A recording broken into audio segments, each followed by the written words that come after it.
Hi guys, welcome to DeeperWoman the Podcast. And on today's episode, we'll be speaking to Miss Dinalva, a well-known content creator that is based in the UK. She has been on some of the most controversial podcasts and TV shows like Just Pearly Things and Cloud Chasers. She is a woman that strives to build her community with her current position as a business operation lead for a creative company that focuses on community and empowerment. Miss Dinalva is not only a confident woman, but is not afraid to speak her mind. But she also bagged several degrees that will leave you speechless. Ladies and gentlemen, Miss Dinalva on DeeperWoman the Podcast. Hi guys, welcome back to the DeeperWoman the Podcast. This is our third episode. This is our third Guys, episode. Yeah. Third episode for this season, and we are, glad to have you guys. Welcome again. Welcome. And we are very, very excited for, today's episode. As you all know, if you don't know, well, Deeper Woman is a podcast for all women, all color. We focus on a lot of things, but women-related issues. So anything that has to do with women, so that's what this podcast stands for. So if you're a young woman out there, old, young, if you're a woman out there and, you want a community where we talk about, things that has to do with you, you can, check out this podcast and check out our previous episodes and see if you can relate with us. On this podcast, we are very raw and unfiltered. We talk about, our deep emotions and, issues. And we want to be as real as possible because, it's always nice to find a community where you can, come together and talk about real stuff and not, True. be fake online and, hide your, hide certain things. Let me put it that way. So this is a community where we are real with each other and we help each other grow. And, on this podcast, also we, advocate for Black-owned businesses. So if we, find a Black-owned business out there that is, trying to thrive, startup or not a startup, we try to give a shout out, so that you guys can check them out as well. So welcome. Get your biscuits, your tea, your water, whatever you like to drink, get it and get ready for the show. So talks. Yes. Who do we have for today? We have a special powerhouse lady in the house. Yes. And as you can all see on the screen, Miss Dinalva, aka she calls herself the troublemaker, is in the building. It's on Deeper Woman the Podcast. The troublemaker. The troublemaker. Welcome, Dinalva. How are you doing? Oh, thank you for having me on board. I'm doing fab, living my best life, enjoying every single moment. So really excited about this conversation today. It's going to be nice. Yeah, Awesome. you are living your best life because, girl, you'll be going viral in the UK up and down. What's happening? Listen, right now, it's just I'm still kind of trying to understand what kind of is happening, but it's very interesting because every time I step out to go anywhere, it's like, oh, you're that girl. So I've been at home a lot. I've been at home a lot since the New Year and since Christmas. So I haven't yet gone out there. A bit of a snippet of our conversation came out on the news. There's a lot of people asking for my name. Interesting. Wow. Very fun. Yes. Wow. So guys, initially, the first time that I encountered Dinalva, that was on Pearly Podcast, podcast. So guys, check that out. If you haven't subscribed to her channel, subscribe to her channel because she's an amazing podcaster, brings very fire content and she's going rapid, so congrats to her, but follow her on her podcast. So I saw you on Pearly's Things podcast and you did an episode. I don't know what the two guys' names are because I always forget. There were two men so you were wearing this pink dress and you were talking about the modern day women. Yeah. And the reason why I was so intrigued by Dinalva is because this girl stood her ground and she, you know, dominated the room with her standpoint, with her views and her points of what they were discussing. But what I could see from the guys, because, you know, we had a discussion earlier with Lucas, right? Being an alpha male. And as much as I respect men being an alpha male and having their points across about, you know, being the alpha male and wanting more a traditional woman, there are ways that you communicate this to a woman. Yeah. Like, for instance, Lucas Walker said on the last episode, if you guys haven't watched that episode, go and watch it now and subscribe to our channel. He said something like, if you're an alpha male, you don't need to like show off that you're an alpha male. You don't need to shout, or you don't need to use itself. It speaks for itself. You don't have to, you know, use your dominance or aggression to prove that, oh, I'm an alpha male. You got to listen, da da da da da. But these two guys that were on the panel, to me, they didn't seem, or they didn't came across as if they were the alpha male that Lucas Walker was talking about. Because instead of to, you know, listen very well to your views or your points, they were more being very disrespectful, not even respecting your views at all. Yeah. And talking to you in a way as if you were like a girl from, you know, from the streets, and that, you know, very disrespectful. And even in that kind of scenario, if I was the person to be on that podcast, I think I would have just walked out of the room, because it was very disrespectful. And that is one of the things that I want to dive into this episode today, that doesn't matter if you're alpha male or whatever male you are. If a woman tries to, give her points or views about a certain topic, there are ways to tell her your views in a respectful manner. For instance, you were talking about education, in how much important it is to be an educated woman. As for instance, if you're in a relationship or you're in a marriage, it is important that the woman is educated. And because she gave an instant, for instance, if the man is, for instance, running a business, it will be nice if a woman is educated to know that, okay, if my man is not around, I can supervise the business, or I can hold the project down. And then one of those, sorry to say, unschooled guys, or that one on the panel, were saying, fuck education. Men don't care about education. Men don't care about women's education. Fine. Men, maybe not looking for a professor in a wife, but come on. Yes. There are a lot of men that value. He has to be able to show you off, though. Yeah, because if you are now, exactly, there are a lot of, for instance, my husband at the moment is doing a PhD. Example, for instance, if I did not go to school and then we'll go, in a meeting, or we go to his friends for a visit, and I cannot even communicate on his level, or I cannot even have a normal conversation talking about school or uni or anything, how would that look for him?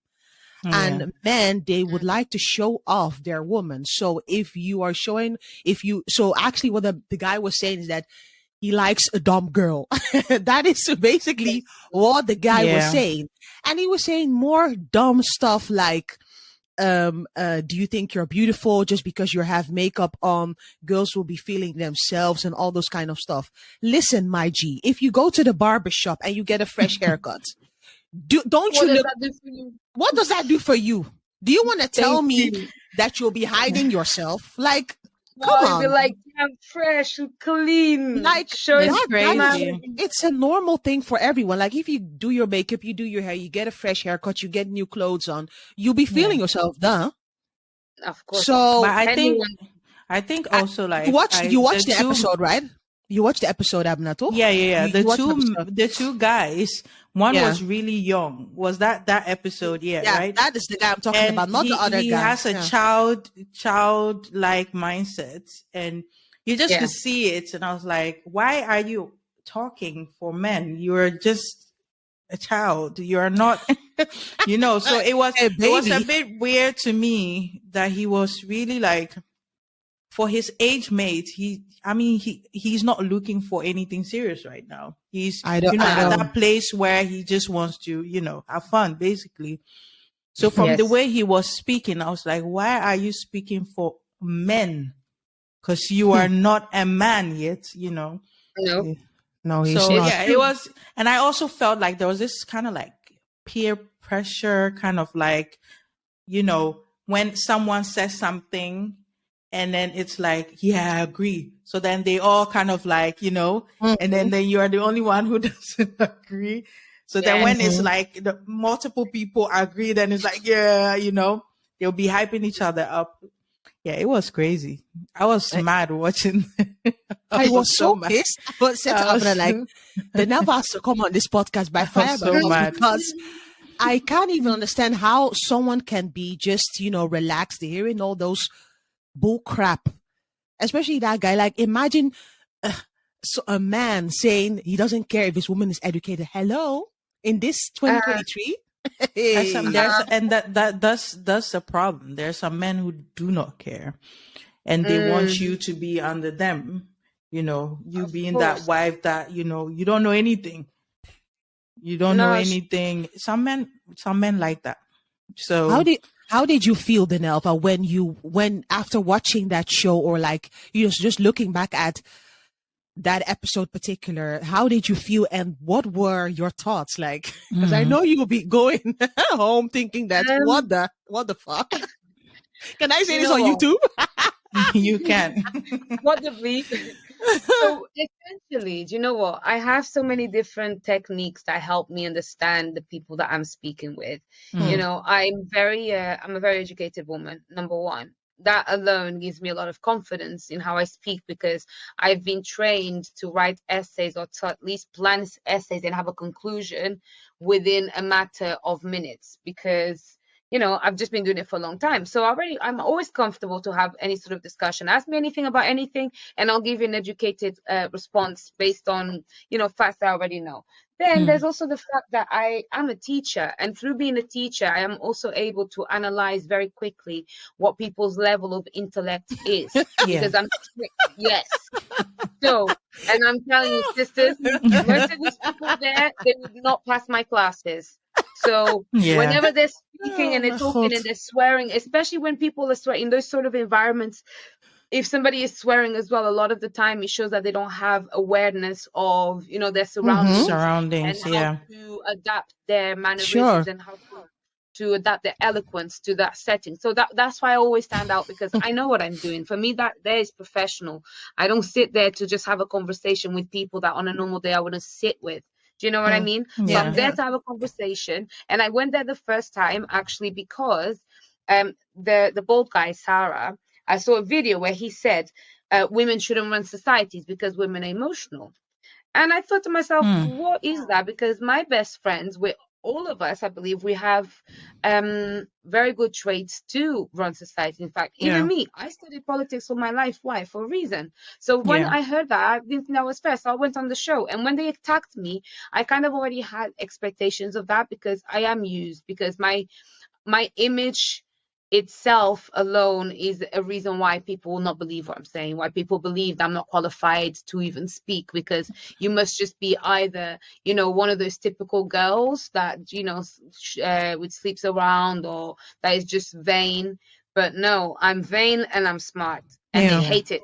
It doesn't make sense. Seeing beauty in brains is something that has irritated a lot of people. And then on top of that, I say things with a confidence of, you know, I'm sitting here telling you in your face with my posture, with my tone, that I'm right, and I don't care what you really think. And I don't think people like that. They feel almost like a lot of the time they're being disregarded. And I think, I've been getting a lot of backlash because of that.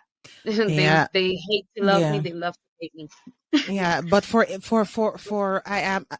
I understand what you're saying, because even from the way he was communicating with you, saying like, bro, fuck that, no, bro, this, that, I'm like, you're speaking to a lady, first of all, and then you're talking to her as if you're talking to your cousins, or to like your, in Dutch we say knikkermaatjes, weet je wel?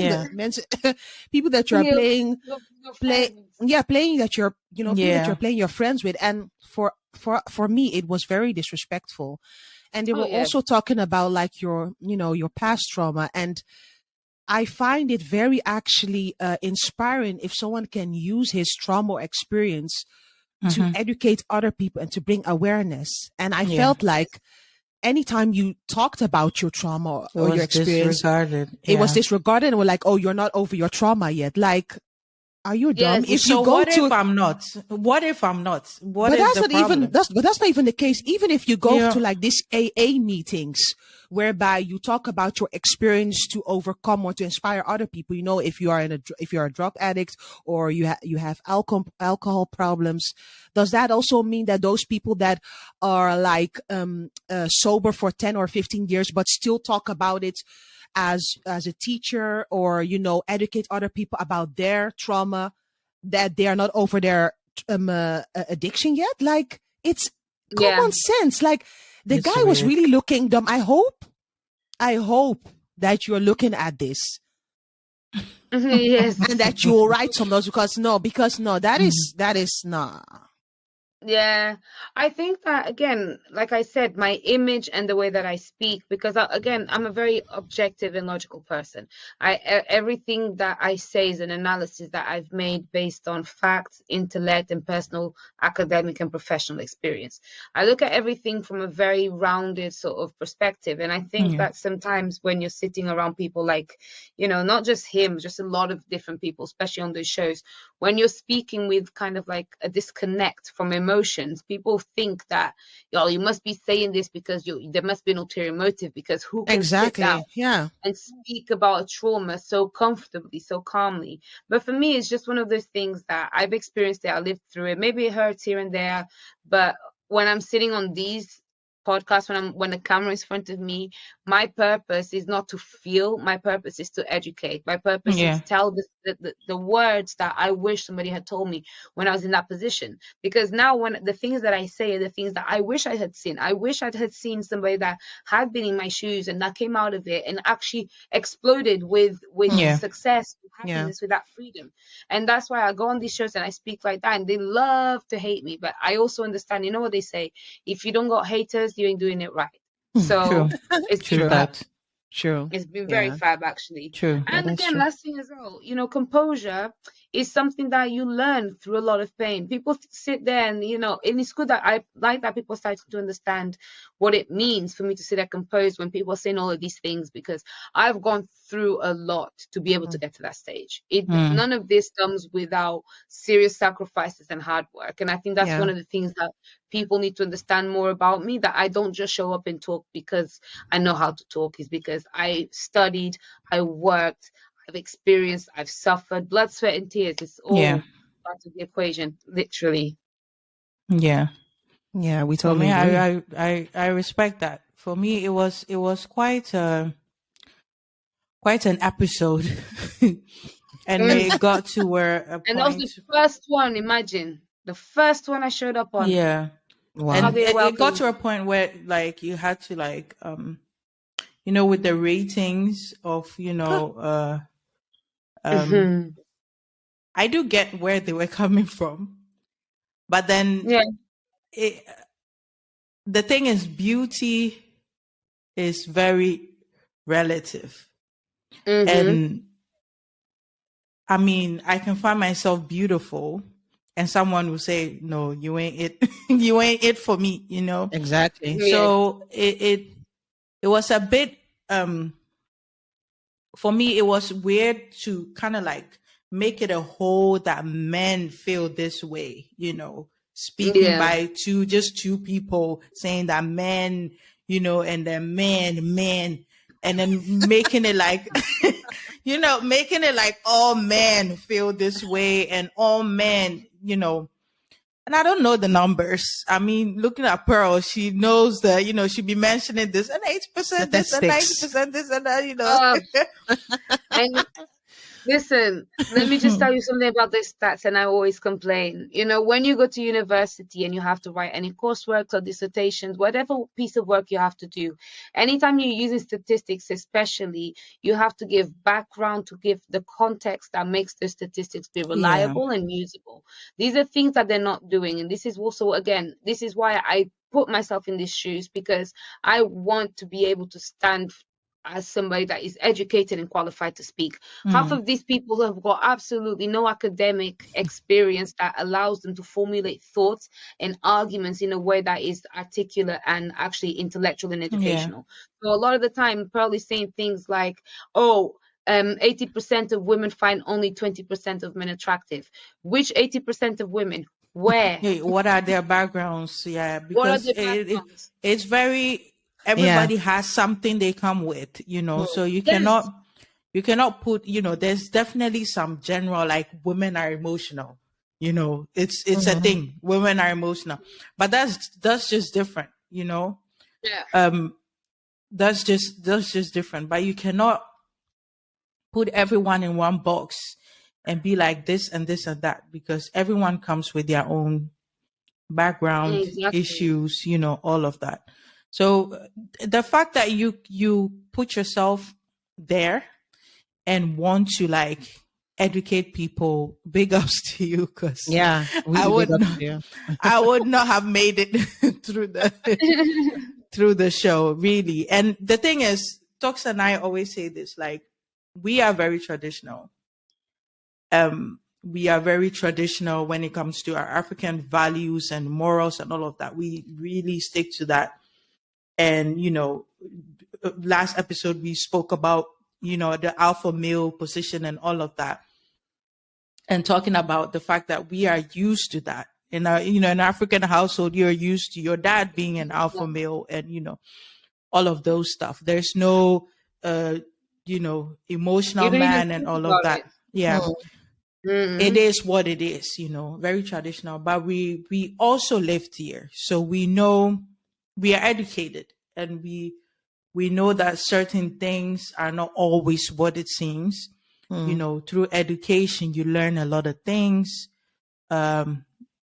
You open your mind up and all of that. So as traditional as we are, we also, are kind of modern in a way. Yeah.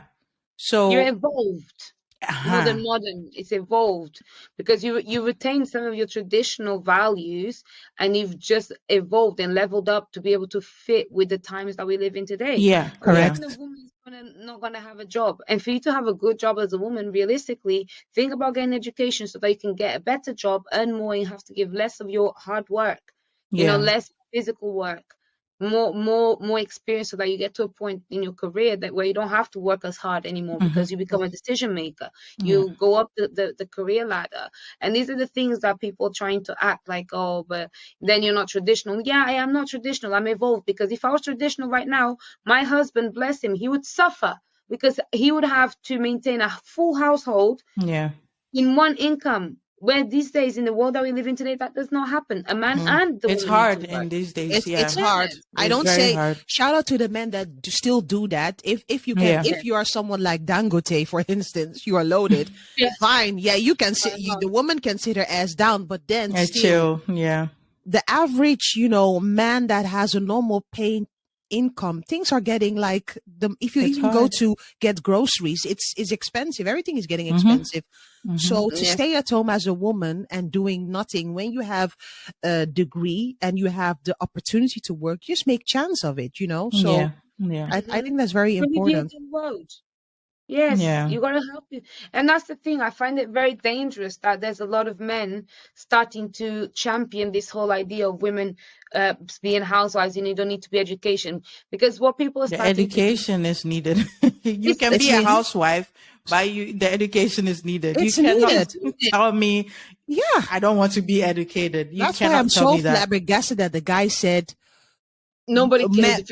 Nobody cares. For instance, now you're a stay-at-home mom, and you have to go to to check out your daughter or son's report at school, and you can't read or do homework, simple things like that, and you don't need education. Yes, it's true. It's true, and it's very dangerous. It's very dangerous what they're doing, because they're devaluing education. And there's parts of the world where people are fighting for it, where people are fighting to have that basic need, because it's through education that you actually build yourself up to become a better human, because you learn to, refine that skill that is learning. Learning is a skill, and that's what education teaches you. That's what education trains you for. And a lot of people are starting to act like education is not important because they think that social media is the future. Yeah, social media is the future to an extent. There'll be a lot of people, there'll be, again, 1% at the top and the rest will be complete ignorant masses, and that's not fair and that's not okay. And the people that will suffer most of the time are going to be misrepresented communities, especially the immigrant communities. And of course, the Black communities all over Europe, all over the world, Yeah. And that's why I find it very, very, imperative for me to stand in that light and be like, yeah, come at me, shout at me, throw tomatoes, throw stones at me, do everything that you want to do. The truth is, I value something that is good. When people kind of relax and get over the fact that, oh, the troublemaker, they will see where I'm coming from. And right now, this is what I'm saying. Right now, especially, I've started my own movement. My own movement now is called Let the Qualified Speak. Because it's not just let the qualified, because seriously, it's not for everyone. You're watching this podcast and you sit there and you look at half of these people that are giving the most strongest of opinions, and if you sit down and you ask them, but where are you getting that passion from? Where are you getting this knowledge? Where are you getting the confidence to back yourself up in what you're saying, other than your personal experience? Is there anything else other than these bogus stats that you find on Google? No. You don't have the qualification to speak on relationships. And that is something that I learned very, very a harsh lesson with Andrew Tate, because I didn't do my research. And I went, sat down on a panel with him. Okay, I said, he's really cool. Then extra information comes out and I realized he's not somebody that is qualified to be flooding the screens of the generations that are coming up now to talk about anything to do with relationships. You're not, because you don't understand what a healthy relationship is. And even if you do understand what a healthy relationship is, you don't know how to apply it to yourself because you're still very aggressive. You're still very angry. You're still very bitter, negative towards the world. He still has healing to do, and he still has his demons to face and his sins to repent. And so therefore, he's, in my opinion, he's not qualified to be having such a powerful voice. There's a difference between celebrity and famous. Celebrity is these hollow ones. Famous is somebody that actually does substantial change in the world. And that's where I hope to be one day. Powerful. My question now, obviously, or not question, but more, I want to have more insight from you. So last we saw you on Shade Barrow and you were there. They posted you. They posted our sister Dinalva there. And when I saw the whole thing, let me just put it this way. When I saw you on Shade Barrow, I just have to be honest. I thought by myself, sometimes, Dinalva, it's better to keep quiet and to be observant first and then react. Because with Andrew Tate, I didn't even know he had a video like that, because when I was reading the comments, apparently he had a video where he was very abusive towards a woman. And it was something that I don't know if it was his ex-girlfriend or not, but then I heard then the girl came out and said, oh, it was consensual. I agreed to it. Like and all those kind of things. And then with the news, he came out for the human trafficking. I was very, very shocked. I was like, whoa, that is big.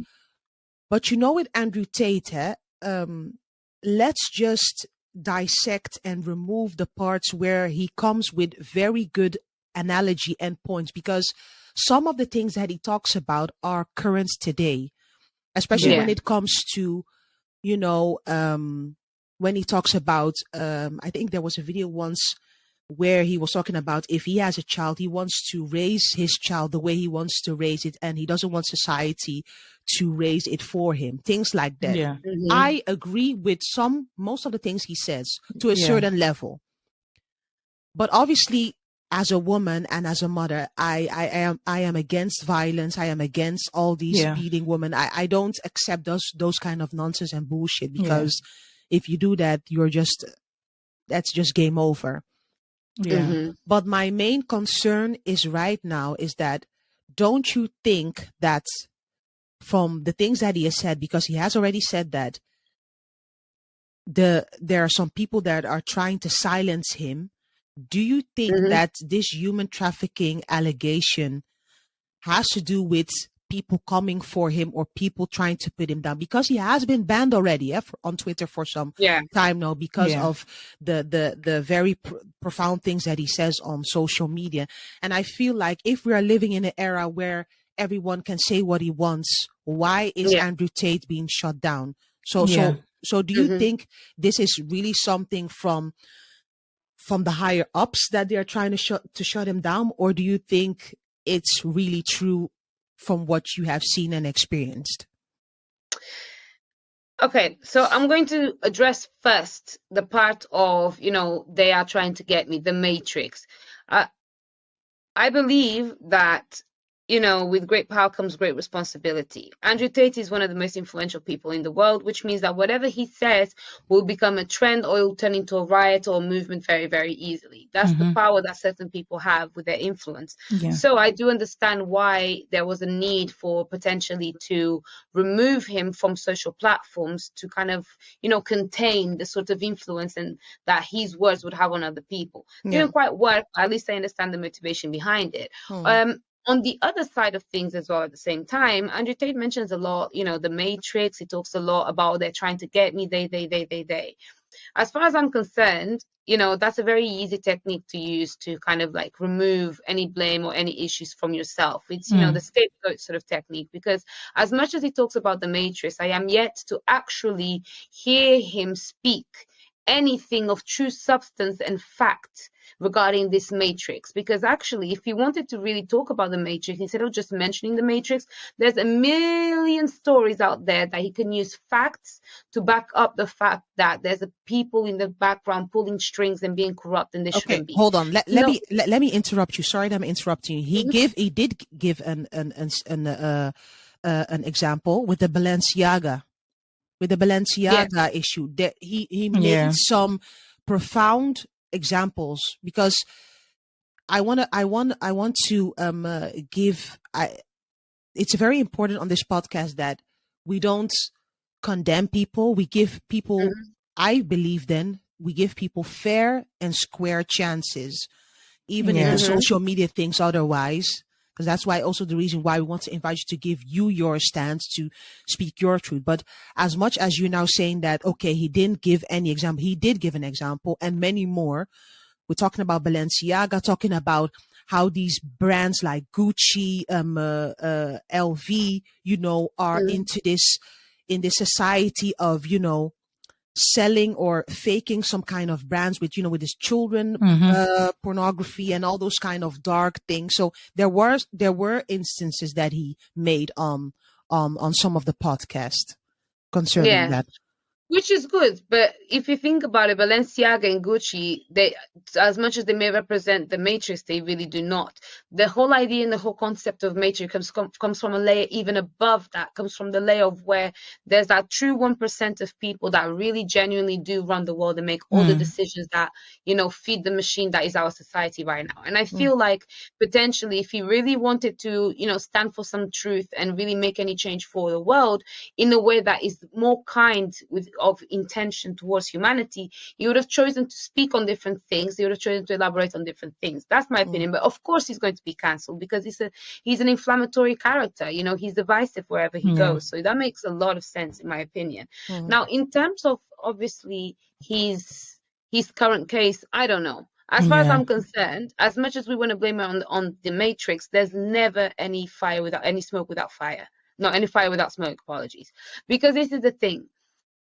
Of course, a case could be put on to him and things could just be made up. But the truth of the matter is he did have a past work in the pornography industry. For you to be able to work in that industry as a man, there's a certain kind of habitual sort of emotional state and, habitual modus operandi that you go for. Because, it's the same thing. If you've grown up all your life doing one sort of thing, which is beating people up, which is exploiting women for sex and for financial gain, things like this, that's part of kind of like of your blueprint almost. As much as you want to run away from it, there'll always be certain small overlaps. There'll be subtle, parallels that kind of sometimes will touch when they shouldn't. So the fact that he has been arrested for for human trafficking and any sort of kind of crimes relating to sexual misconduct against women. I believe it. I'm not going to say exactly what the details are, but I believe that there is something that is enough for somebody to build a case out of. And then not only that, now there are documentaries that are about to come out that are showcasing the stories of victims that are going against what the other victims said about Andrew Tate, where it's like, oh, it's so consensual. There are women that have now released messages and voice notes where Andrew Tate is actually proven to be quite abusive. Wow. Now, it's up to us to decide on which side of the coin we fall. We can either say, oh, based the Matrix and these girls are making accusations about him are lying. But then we can also use our logic and our psychological sort of, objective thinking to understand the fact that Andrew Tate, like I mentioned already, he was a fighter. He has been trained all his life to beat people up, to use his aggression to become the best and to be at the top. Don't forget that sometimes our brain does not know how to differentiate the two. Aggression is in his DNA. Aggression is in his blood. Aggression is in his blueprint for success, which means that when he's in very high, extreme, stressful situations, aggression will also be one of the ways that he uses his talents for fighting. And that's why I'm saying, like, you already are a bit dodgy, and you're aggressive. There's no smoke without fire. I'm yet to see what's going to happen, but usually we could try and put our morals to the side and be like, oh, let's not believe the Matrix. Andrew Tate, he's a victim. No, he's only a victim because people like him. If he wasn't who he is, we would have been looking at him completely different. And we'd have said, wow, this guy's already been seen beating women on camera. And now there's girls coming out saying that he's bad. We wouldn't even think twice. But Andrew Tate, now because he's Andrew Tate, we think twice, to the point that I received so much backlash for retracting my respect for him. I'm more than entitled to do so. I'm a victim of domestic abuse. I'm a survivor. So when I see somebody that has that sort of character, I will not subscribe to it. I don't care how many millions of people love him. Yeah. As you've seen, I don't mind standing on the corner on my own. And usually when I stand on the corner on my own so strongly and so firmly is because there's something that I feel and sense and something that I have already seen and calculated. It's not just, out of thin air. Yeah. It's calculated the way that I got to that stage with Andrew Tate. Yeah. But he was cool in person, though. It's one of those things that, I feel like sometimes, the bigger the beast, the better the mask. So I'll give him that. But I think that the only way that I'm going to be able to change my mind on him is if for once in his life, he shows an ounce of humility and strips the ego away to actually communicate on a human level, which I don't think he has done yet. I get where you're coming from. I have to deep that in. No, the thing is, he is who he is. People are who they are. The first time I heard about Andrew Tate, I think it was also on the Shade Bureau or something. I didn't even know he existed. And then I saw something, and then they were like, if your boyfriend follows Andrew Tate, you need to break up. And then I was like, who is this? Who is this Andrew Tate? Who is this Andrew Tate? So I went to search for him, and I even told my husband, and he was like, who is Andrew Tate? I went to search for him and saw some of his stuff, and I was like, well, he does look, gang, like he looks very, he looks very, don't mess with scary, me. Yeah. Mm-hmm. But there was stuff that he was saying that I did agree with, that I do agree with. I was like, okay, when it comes to that traditional kind of like living, and because let's be honest, this society right now is not going well. It's not going well at all. And if as a mother, if I'm not careful and protect my children, they are not gonna end up well. Exactly. Yeah. So there were things that he was saying that I was like, yeah, this is true. But apart from that, I never had a moment that I'm going to follow him and everything he does, and Andrew Tate, So when I see people, talking about him and stuff, I'm like, just take what you can take and move on. That's it. Just take what you can take and move on. Take what you know that it's good and empowering exactly for you, move and then on. And that's how I don't see him as how there are some women who really hate him. You know, I'm not a super feminist, so I don't have that feelings for him that, you know, I hate him and, you know, all of that. Like, it's just at all, you know, I just take what, you know, it's important and it's good. And whatever he does with his life, you know, everything has, you know, goes around, comes back around. And if he did hit those women and all of that, he's been caught for it. And when he goes to jail, you know, that's why I think it's so important to wait and see how it plays out in social media. That is what because sometimes we women, because we are emotional, we have this quick, there is something, we yab already and we give our statement. But I have learned that it's very important just to wait and see what will be played out. And then for that, we will just find out what will happen. Yeah. And especially for you, Dinalva, you know, with your experience with, you know, domestic abuse and stuff like that, it is triggering, you know. And for us, we don't know him. We have not sat on the chair with him before.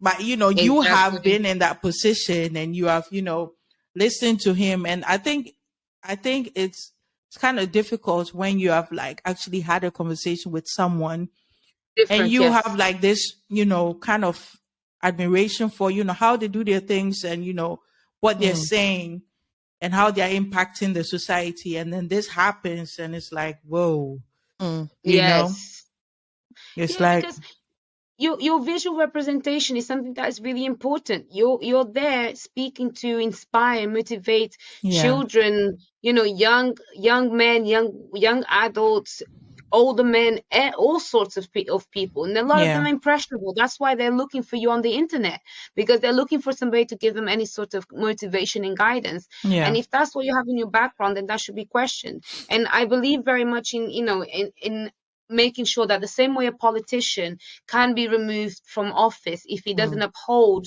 you know, the values and the morals of, you know, the constitution that they represent, or, you know, of the nation they represent, they are removed, because you cannot be the utmost figure of power and influence and not abide by the certain values that are required to keep humanity safe, to keep us harmonious, to keep us, you know, progressive. And that's the only thing. I mean, obviously with him, I'm not one of those people that say, oh, good on him, good for this, good for that. I just said, no, I cut my ties. I say what I said, that I don't like him anymore. People are angry. They're trying to justify the videos. They say, but it was consensual. I don't really care. Like you guys said already, the energy that you put into the world, the visualization that you put into the world is all going to come back to you. If that's the sort of energy that you have already put into the world and you continue to feed the world with negativity and bitterness, it will come back to you. But the worst thing is, it will come back to you, yes, but as it comes back to you, you've already ruined so many people. You've already misinfluenced so many people. You've already fed a certain anger or bitterness through your tone to other people. And the reason why I say this is because I work with children. I teach in high schools as well.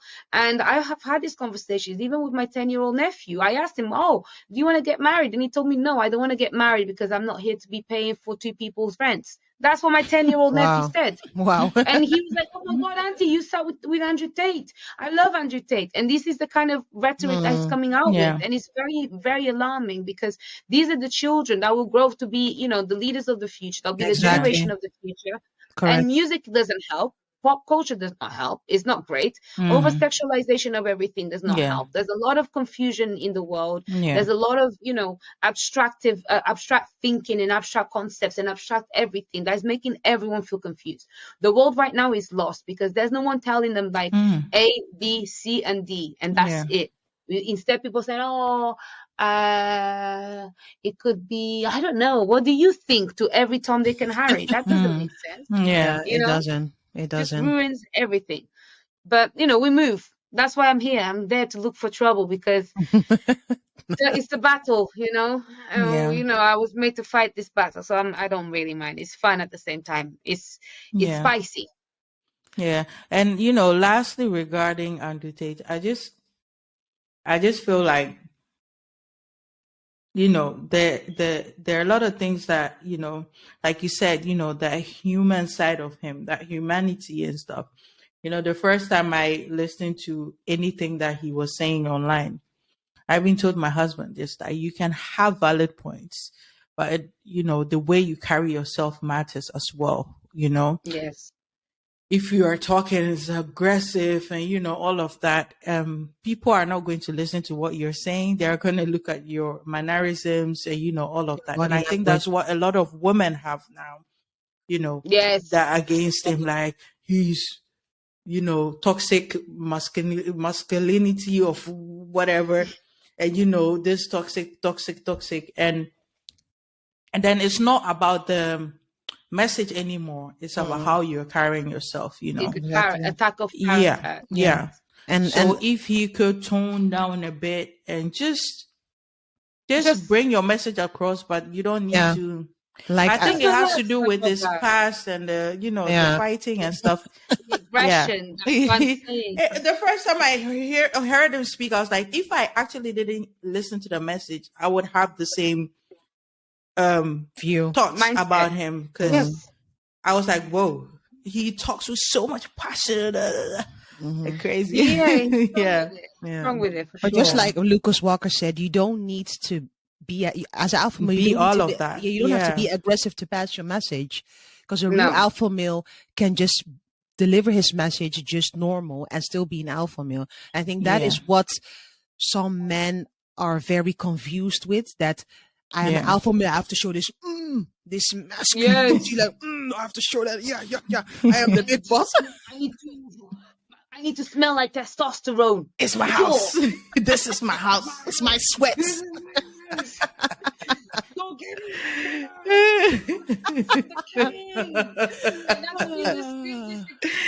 You don't need to say it. Your woman alone will be like, my king, are you hungry? Exactly. Yeah. Or I want to do it for you. Exactly. Yes. You don't even need to talk. A man that's standing on his own 2 feet and doing what he needs to do as a man will never have to say, I'm a man. Never. No. We know. True. We can see. The way you move, by your actions, by the things you do, we can see that you're a man. Exactly. Yes. And that's the problem. A lot of men nowadays are acting like overgrown boys and not acting like men, and they're also being so demanding in terms of, give me the respect because I'm a man. No, what makes you a man is more than what your biological state says. It's way more. And I think, and it's the same thing for women. There's a lot of women now that are demanding, because I've got a degree, or because I'm beautiful, or because whatever. They demand for things. What do they bring to the table? Yeah. You see what I mean? They don't even know how to build the table in the first place. You see? And I think it's really, it takes both to really empower themselves as a human being. The best human being that you'll become is the human being that has empowered themselves to a point that you can actually, using your own ideas and your own hands, create change in the world. Yeah. That is, I think, for me, the ultimate mission in this life, including when you have children. When you have children, what is your mission? To raise them as best as you can, to leave them to be the best human beings they can be, as happy as they can be, and as loving as they can be, because that's your seed. That's your legacy. That's the goal. That's the goal. Because if I look at, I have a son, and if I look at the, generation coming up now, it's just messed up, yo. It's messed up, and it's a scary world, and sometimes it's just scary. I look at him and I'm like, God, give me the grace to raise him well for some, the woman out there that he's going to marry, that he'll be the, husband for her, and not someone who'll be doing rough things. It's it's scary. It's not. And I feel like, the topic of, women and, the table and stuff like that. I feel like a lot of women have spoiled the image for us. Oh, that's what I'm suffering with. Their mistakes.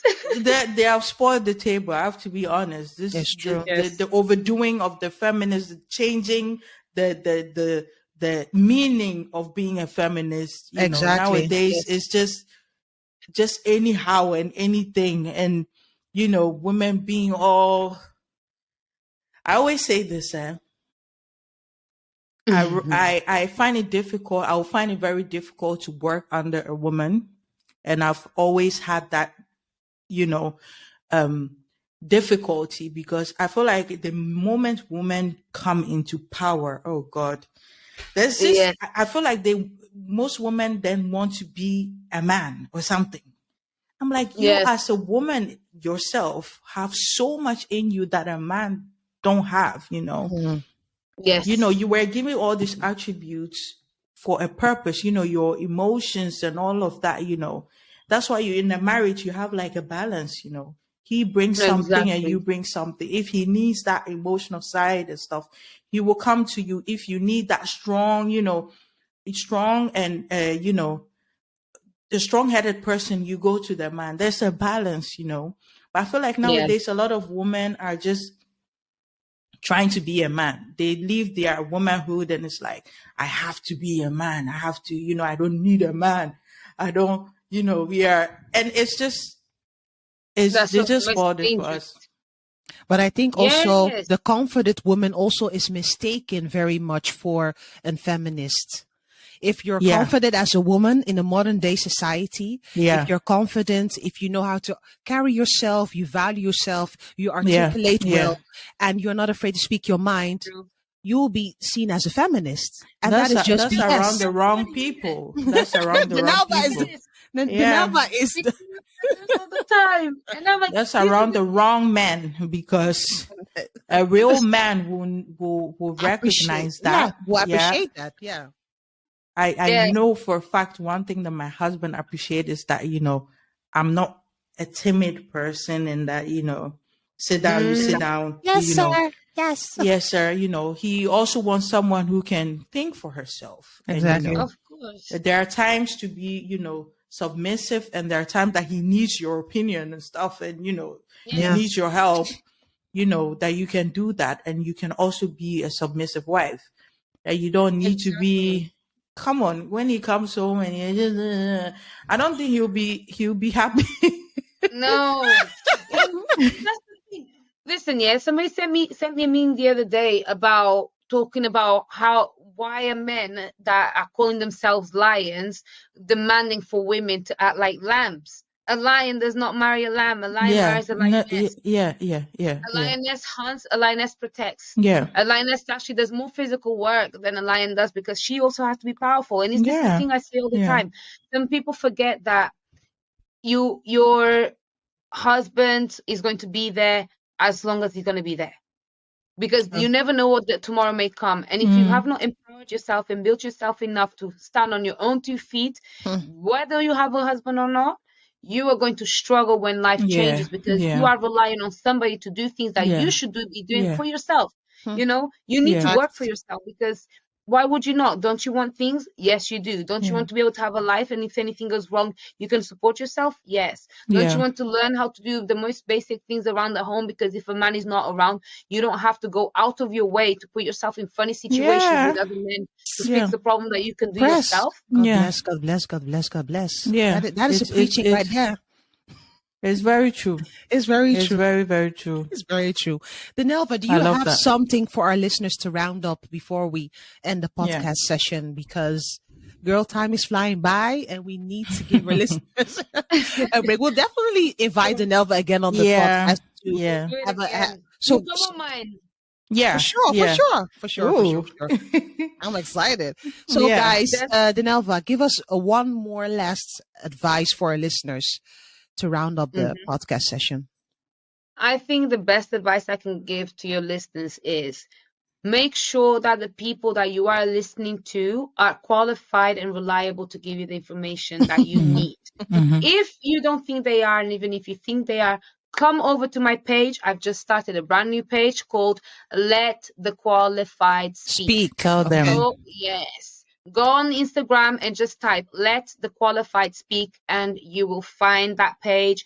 Go there. It's all about empowerment, educating, and entertaining with the utmost responsibility and quality. And that's what I'm about. So come find your sister on social media. Yes, guys. You have heard Miss Dinalva, aka the troublemaker, the qualified speaker on DeeperWoman the Podcast. Guys, follow her. Dinalva, where can they follow you on your personal socials on Instagram? So find me on Dinalva.ao. So my first name.ao. AO, that is the main code for Angola.